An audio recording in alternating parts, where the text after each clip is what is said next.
Hello guys, welcome to my YouTube channel Hacking Vivek. आज का हमारा यह वीडियो मज़ेदार, नॉलेजेबल बट बहुत ही ज़्यादा ख़तरनाक होने वाला है। आज के इस वीडियो में मैं आप लोगों को ग्रेनेड क्या होता है, ये कैसे काम करता है और इसे कैसे बना सकते हैं, और मैं इस वीडियो के लास्ट में खुद भी एक ग्रेनेड बनाऊंगा और जिसे मैं विस्फोट कर कर भी दिखाऊंगा, और वो काफ़ी ज़्यादा ख़तरनाक होने वाला है। तो चलिए सबसे पहले मैं आप लोगों को बता देता हूँ आखिर जो ग्रेनेड होता है, जिसे हमारे आर्मी फोर्स और भी दूसरे देशों के जो आर्मी फोर्स होते हैं, जो बम जो टीवी सीरियल्स में दिखाया जाता है, जिसे यूँ करके जो मुँह से खींचा जाता है और जो करके जो फेंक दिया जाता है, उस ग्रेनेड का बात कर रहा हूँ। तो चलिए मैं सबसे पहले उसका डायग्राम बताता हूँ और बताता हूँ कि आखिर हमारा वो ग्रेनेड कैसे काम करता है। चलिए, तो यहाँ पर आप लोग आसानी से देख सकते हैं कि मैंने यहाँ पर ग्रेनेड का एक सिंपल बट बहुत ही ज़्यादा इंपॉर्टेंट स्ट्रक्चर तैयार किया हुआ है।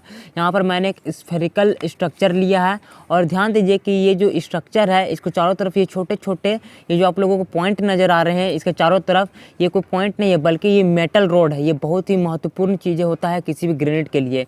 दूसरी बात, यहाँ पर एक लीवर दिया गया है और इस लीवर के साथ यहाँ पर देख सकते हैं एक रिंग अटैच है, और ये जो ग्रेनेड है, इस ग्रेनेड के बीच में देख सकते हैं एक छोटा सा पाइप है, और उस पाइप के बीच में यहाँ पर एक छोटा सा यहाँ पर स्प्रिंग अटैच है, और जबकि यहाँ पर एक छोटा सा पुलिता है। ये वही सिंपल सा पुलिता होता है जिससे हम लोग, जो हमारे पास छोटे छोटे जो बम होते हैं, जिसे हम लोग दिवाली में इस्तेमाल करते हैं, और इसी पुलिते में जो हम लोग आग लगाते हैं। चलिए अब मैं आप लोगों को इसके बारे में पूरा समझाता हूँ आखिर ये कैसे काम करता है।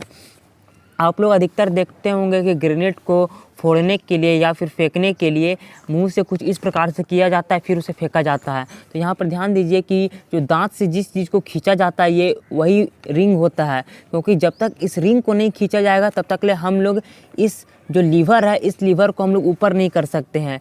तो सबसे पहले मुंह से या फिर हाथ से या किसी भी चीज़ से इस रिंग को बाहर निकाला जाता है। जैसे ही रिंग को बाहर निकाला जाता है, फिर हाथों की मदद से ये जो हमारा लीवर है, इस लीवर को ऊपर किया जाता है।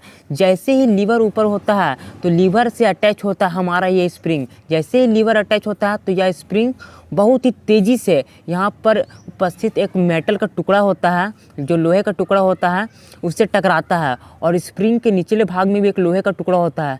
जब ये स्प्रिंग बहुत तेज़ी से इस मेटल से टकराता है तो दोनों के बीच में एक छोटा सा स्पार्क क्रिएट होता है। उस स्पार्क क्रिएट होने के कारण हमारा ये जो पुलिता है, इसमें आग लग जाता है, और इस पुलिते की लंबाई इतनी रखी जाती है कि ये पुलिता धीरे धीरे आग लगते लगते यहाँ पर पहुँचता है। मतलब इसकी लंबाई इतनी रखी जाती है कि लगभग 4 से 5 सेकंड में यह पुलिता पूरी तरीके से जल के ख़त्म हो जाता है। 4-5 सेकंड इसकी लंबाई इसलिए रखी जाती है क्योंकि मान के चलिए अगर कोई हमारे आर्मी ऑफिसर या फिर कोई भी ऐसे नौजवान जो मुंह से फिर ग्रेनेड को, मतलब उस रिंग को खींचते हैं, और खींचते के साथ ही अगर हमारा ग्रेनेड फट जाए तो हमारा उस आर्मी ऑफिसर के लिए हमारा ये ग्रेनेड हानिकारक हो जाएगा।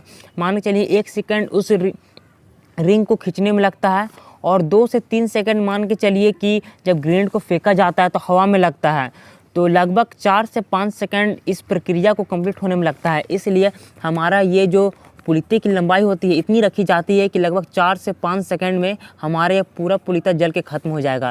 तो जैसे ही इस पुलिते में आग लगता है तो धीरे धीरे हमारा यह पुलिता पूरी तरीके से जलने लगता है, और इस स्ट्रक्चर का जो होता है, जो स्फेरिकल स्ट्रक्चर है, इस स्ट्रक्चर के अंदर पूरी तरीके से बारूद भरा हुआ रहता है कि जब इसमें स्पार्क क्रिएट होता है तो हमारे पुलिते में आग लग जाता है, और वो आग धीरे धीरे हमारे ये जो पुलिता है उसके अंतिम छोर तक पहुंच जाता है, और वहां पर जो बारूद होता है इसके चारों तरफ भरा हुआ, उसमें आग पकड़ लेता है। इसके कारण एक बहुत बड़ा धमाका क्रिएट होता है। उस धमाके क्रिएट होने के कारण ये जो पूरा हमारा स्फेरिकल स्ट्रक्चर है, इसके चारों तरफ ये जो मेटल रॉड लगे हुए होते हैं, वो मेटल रॉड जो है गोली की रफ्तार से आगे बढ़ते हैं, और ये हमारा पूरा बम उसी प्रकार से काम करता है। तो चलिए मैं आप लोगों को यहाँ पर दूसरा स्ट्रक्चर भी दिखाता हूँ। तो यहाँ पर आप लोग देख सकते हैं कि रिंग को बाहर निकाल दिया गया है और इस लीवर को भी ऊपर कर दिया गया। जैसे ही लीवर ऊपर हुआ तो हमारा ये जो देख सकते हैं जो स्प्रिंग है वो नीचे की गिर गया, और जिस कारण स्पार्क क्रिएट हुआ। स्पार्क क्रिएट होने के कारण हमारा पुलिता जला और हमारा यहाँ पर बारूद में विस्फोट हुआ, और जैसे ही बारूद विस्फोट होता है तो इसके स्ट्रक्चर के चारों तरफ जो छोटे छोटे जो मेटल रॉड है वो गोली की रफ्तार से आगे बढ़ते हैं, क्योंकि धमाका होने के कारण बहुत ज़्यादा मोमेंटम क्रिएट होता है, बहुत ज़्यादा विस्फोट होता है। तो जितने भी छोटे छोटे मेटल रॉड है वो गोली की रफ्तार से आगे बढ़ते हैं और ये चारों दिशाओं में फैल जाते हैं, और इसके रेंज के अंदर जो कोई भी आता है ये उसे छेद कर आगे बढ़ जाते हैं। तो देख सकते हैं कि हमारा ये जो पूरा ग्रेनेड का सिस्टम है किस प्रकार से काम करता है। तो चलिए अब हम लोग छोटा सा ग्रेनेड बनाते हैं, मतलब छोटा सा नहीं बल्कि बहुत ही ज़्यादा खतरनाक ग्रेनेड बनाते हैं, जिसे हम लोग खुद घर पर ट्राई करेंगे। इसे मैं बहुत ही ज़्यादा सिंपल तरीक़ों से बनाने वाला हूँ। तो चलिए आप भी देखिए कि आखिर मैं इस ग्रेनेड को कैसे बनाता हूँ।